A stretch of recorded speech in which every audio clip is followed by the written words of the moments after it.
First story is titled, Am I the a-hole for medically tattooing my child under the recommendation of a doctor? Hear me out. I, 31 female, and my husband tried for 5 years to get pregnant. Testing eventually revealed I have eggs of freaking steel, and without medical help, I'll never get pregnant. So that's what we did. Gave our samples, 1 petri dish, and 9 months later, I have 2 beautiful fraternal twin boys. Jack and Adam, fake. Thing is, Jake has a condition. Without going into detail, requires a shot once a week. Once he is older, he could take pills. I went back to work and mother-in-law offered to watch the babies. She's wonderful. I trust her 100%. They were 9 months, now 16 months. During this time, she would give us injection as we had a schedule. 10 a.m. before snack and nap. Worked very well until a month ago when she gave the shot to the wrong kid. Now, they may be fraternal, but they look identical. I'll be honest, my husband and I even mixed them up sometimes. Everyone does. She immediately noticed her mistake, called 911, and they were transferred to the hospital. By the time I got there, Adam had been given the reversal agent, and they were both happily sipping on juice, loving the attention. We went home the same night, told to push fluids. He was never in danger. It's a very slow-acting medication that, at worst, would have given him diarrhea in a few days. Mother-in-law was beside herself. I tried to ease her worry, but she refused to babysit, so to daycare they went. This daycare has a nurse, cause some of the kids have medications, so she knew what to do, but the worry of mixing up the kids was a valid concern, and they would not keep name tags on. Doctor recommended a medical tattoo. Explained they tattoo a freckle, no bigger than the end of a pencil eraser, on an area of skin that's easily seen while the child is under mild sedation, similar to dental offices. Because of the area, it usually fades in 2 to 3 years, but by then, they should have developed more personal features and may not need it redone. So after discussion with my husband, we did it. He has a 2mm brown freckle on his earlobe. From entering the office to leaving, it took 30 minutes. Never felt a thing. Mother-in-law lost her crap the second I mentioned a medical tattoo. I tried to explain, but she just freaked out, so I put both kids on the floor and told her to pick up Jack and find a tattoo. She picked up Adam, so I handed her Jack, and after 20 minutes, still couldn't find it. Stripped him to his skivvies. I finally pointed it out, and she went, "That's just a freckle." I just said, my point exactly. Adam doesn't have a freckle there, so that's how daycare can tell them apart. She's still pissed and ranting. Once I explain to others and they fail to find it, they understand, but they still think I went too far in tattooing my child and altering their body. I believe I took the necessary precautions recommended by the doctor, and that the tattoo will fade with sun exposure and as he grows. By the time he's 5, it probably won't even be visible, or it'll just look like a faded freckle. So, am I the a-hole? Now for the top comments. Not the a-hole at all. It's literally a fake freckle. It's not like you gave him a full sleeve of pin-up girls and muscle cars. Also, it's to make it harder to accidentally end him or his brother. You made the right call. Although now I'm kinda curious to see a toddler with that sleeve. Not the a-hole. Not the a-hole. You took the recommendation from a medical professional and made a decision with your spouse for the safety of your child. Absolutely nothing wrong with that, especially for something so small. Medical procedure recommended and performed by a medical professional. That's really all I need. Not the a-hole. Not the a-hole. The tattoo is for the safety of both children. It's a medical tattoo, just like they do for radiation treatments. Exactly. I have 3 tiny freckles tattooed from getting radiation and they're not a big deal. Hurts like hell because they're on my ribs, and I forget I even have them. I'd argue that it wasn't my choice either, in a way, as it was just sprung on me as a surprise at that appointment. And unless I want my cancer to come back, I had to go along with it. Not the a-hole. The next story is titled, Am I the a-hole for dramatically running away from an intervention my mother-in-law threw for me? Husband, 28 male, and I, 28 female, live in Colorado. We love beer, and we live an active lifestyle, hiking, snowshoeing, skiing. No beer hits like a beer after climbing a 14-year, and I love a glass of wine in the bath on a lazy Sunday afternoon. My mother-in-law loves to clean her kids' houses as a gift quarterly. This works because we're notoriously lazy deep cleaners. This is important. A week ago, she asked to meet her at the park. I showed up to find a bizarrely socially distant group of my in-laws waiting for me with a box. She started saying, "Kaylee, this is an intervention. We're here because we love you," etc. It was awkward and I got nervous. She opened the box and showed 3 empty bottles of wine and 2 full bottles of wine, plus an empty 16-ounce beer can. She looked at me pityingly and said, "Sweetie, I found your stash. I know you have a drinking problem." I was caught off guard and looked at the pile and it clicked. A few months ago, the bathroom sink backed up and we were rushing around trying to clear things for the plumbers to take care of it. I must have shoved my empty wine bottles and a shower beer can in my closet. The full bottles were purposely hidden because they were going to be Christmas gifts for my husband. I tried explaining everything and she put her hand on my shoulder and said, "I know it's hard to accept you have a problem, but everyone here is here because we love you. Look, I drink a beer with dinner or after work a few times a week, a beer or 2 at a brewery, not lately, obviously, with friends, and occasionally have some wine while taking a bath. I haven't even had a hangover since college." Then, she smashed the wine bottles that were for my husband, saying it's for my own good. I started yelling at her that they were presents. She just looked me in the eye and did it again. So I ran back to our house sobbing. She called/left messages saying I can't hide from my problem and that she would be talking to my husband about sending me away for detox. She was tired of me hurting everyone by forcing my choices on everyone. That is, not giving her grandkids, the one sore spot between us I thought she'd gotten over.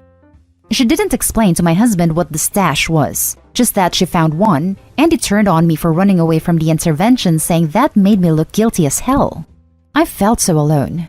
The issue became that I made myself seem guilty by running. My husband understands what happened now, but he's told me that I need to find a way to put it all behind and maybe just not drink around his family for a while. I don't agree. I'm not going along with this. Fine, I won't drink around his family, but I'm not apologizing for running away when I felt scared and cornered. And I'm absolutely not copping to a drinking problem when I don't have one. Am I the a-hole for not just going along with this to make everyone happy? I feel like I'm going crazy. Now for the top comments. Couple things. 1. Interesting and telling that she threw an intervention without your husband involved. That means she knows it's shady.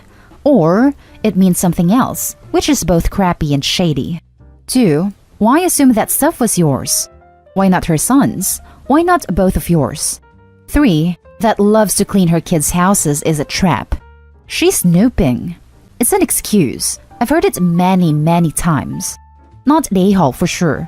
Yet, I would start asking some questions if I were you. 3 is so true, and what my first thought was too. It's guaranteed so she can snoop. Not the a-hole, and I'm surprised Opie's husband isn't angrier with her mom for this mess. I wouldn't apologize. 2 bottles is hardly a stash. She's just way out of line. She could have asked you privately about it, but jumping to conclusions and involving the whole family is just a jerk move in my opinion. Talk to your husband about how you feel alone and wrong to see what he has to say. The mother-in-law is just ridiculous for blowing this out of proportion. And smashing wine bottles at a park. I mean, WTF? Not the a-hole. That's incredibly toxic, and it's going to be a long road to come back from being so betrayed and gaslit. Your husband should be supporting you, not allowing her to intervene in your marriage that way, and you both should move away from her, or at least turn down her offers to help in the future because it's just cover for snooping. How did you know that wasn't your husband's stash? Oh, that's a good thing to point out. We have 2 different closet areas and 2 bathrooms, and the one with the wine/beer can was near my bathroom where all my clothes and stuff were. So she could have known for sure it wasn't his, but I guess it made geographic sense. Now for the next story. Am I the a-hole for refusing to drive the vehicle my husband traded my car in for after he claimed he thought I was pregnant? Back when I was 18, we bought a car together, an Audi TT. We bought it for me as he already had a vehicle. Where he is 2 years older, his name had to be on the lease because his credit was far better than my non-existent credit, but all payments were made by me and I bought it outright within 3 years. We are now 26 female and 28 male. Now this car has always held a special place in my heart. I don't know why, other than the fact that I'm a sentimental girl and this car represented the first big move him and I ever made together. Probably stupid, but anyways, I was just in love with this freaking car. His name remained on it because we never felt the need to just switch it over to strictly me. Obviously, I should have done that, which I realize now. For 2 years, he has been harping on me about trading my car in for a family vehicle. We both want kids, though trying for any has never been discussed. So I always carried the same tune about it. When I get pregnant, I will trade in the car or just get a new vehicle and store my car in our unused garage. 3 weeks ago, we were trying out a new strain of edibles, and it quite literally knocked us on our butt. During this, we apparently discussed him thinking I was pregnant and that he felt it was time to turn the car over for a family vehicle. I don't recall this conversation, but we have hidden cameras, which I watched, and I did in fact agree to it and even said that I thought I may be pregnant as well. I don't know why the hell I said that because I don't think I am. Anyways, my car was due for a routine check, and I had to work that day, so I took hubby's car while he took my car for our appointment. When I got back home, my car was gone, and a 2019 Subaru Forester was sitting in its place. This is the vehicle we agreed on getting in the event of me becoming pregnant. I lost my crap.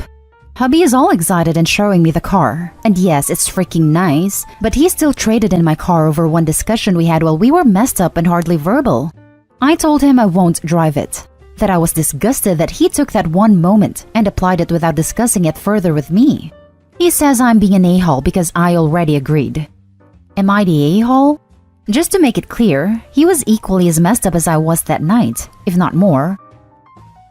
Now for the top comments. Not the a-hole. He was looking for an excuse to force you into family mode sooner. He took that conversation as gospel and acted on it, without clarifying it with you at all. Why the hell would he think he can do that after one high chat? And especially when you added a caveat of storing the Audi and keeping it. He took your car. I'd be mad too. Tell him to get it back, or you're going to key up the new car and slash its tires. I mean, it's now your car, right? You can do what you want. OP, I'd be watching your birth control like a hawk, from here out too, because it looks like he's decided it's time for you to get pregnant. Not the a-hole. You can call the dealership. If you explain what happened, they might be willing to let you trade back. Expect a fee though. Either way, I'd sell the new car and tell him to get over it. He can't make unilateral decisions without you. I'd rethink this relationship. This is a let's for e-kids now move. This is a look at what kids with him will look like. When someone tells you who they are, believe them. Go back to the dealership today and see if you can get your car back. Not the a-hole. Your husband is a jerk. Now for the last story. Am I the a-hole for giving back my dead friend's army possessions to his family, not his ex-girlfriend? My friend passed away from an overdose on December 10, 2019. 5 days' time, it will be the first anniversary. His ex waited 6 hours to call an ambulance while he died on her couch and failed to save his life in a lot of people's eyes. She asked me to hide all his army possessions from the family so they couldn't take them from her. I'm talking army helmets, badges, medals, hats, maps, manuals, very intimate stuff. She is a full substance addict. I reported her to child safety months ago, and months ago she asked for some of his stuff to pawn presumably for D's. I talked her out of it. Me and some friends went to his funeral. It was a full Australian Army funeral as he was a commanding officer. I've had a falling out with her. She wants his stuff back. However, I decided based on her not calling an ambulance for 6 hours and wanting to hawk his stuff, to contact his family and return it to them. I spoke with the parents last night. They were eternally grateful. They cried. They said they thought we'd never see this stuff again. I cried with them and for them. I feel bad for not giving her back his possessions, but don't feel like she deserves them. Edit. The brother came this morning and collected the belongings. Now for the top comments. Not the a-hole. I don't know how Australia's laws work, but for my country, a girlfriend isn't entitled to a single possession of a deceased boyfriend. Girlfriends here aren't entitled to property unless it is a de facto couple where the girlfriend can get property that was shared. So as a bottom line, no, she wouldn't have a claim to the boyfriend's army gear. Not the a-hole. Did he even will anything to her? The family members are his heirs. They should have his things. They also have a lot more sentimental attachment to the items than someone who wants to pawn them. No will was written. But the conversation I had with the parents last night is that my friend wanted his possessions put into an army museum. And that's the end of this video, folks. As always, leave a comment and hit like and subscribe. And if you want more of this content, turn your notification on to get updated on the latest videos. And I'll catch you with the next one. Stay safe.